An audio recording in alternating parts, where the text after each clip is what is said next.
Ale jak sa vynikají v žádném případě myslí konkurovat, pouze pomáhat.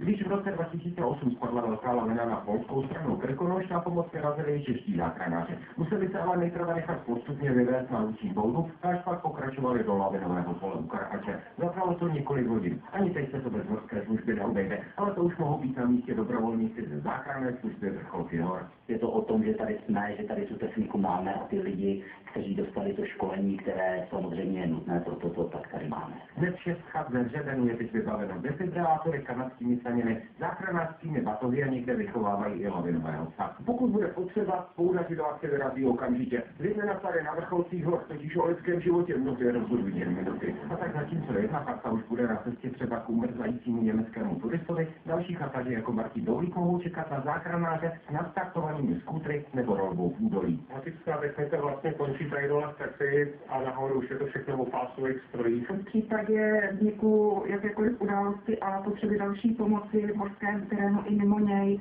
budou na místo vyslány nejen jednotky požární ochrany a horská služba, ale také členové záchranné služby Vrcholky hor. Záchranářské týmy tak budou rychlejší a tím pádem i efektivnější. Navíc například na luční boudě mají i lékařské lůžko pro případ, že by počasí nedovolovalo okamžitý převod zraněného. Poudaři svoji pomoc nabídli bez nároku na odměnu. Filip Pultár, televize Nova Krkonoše.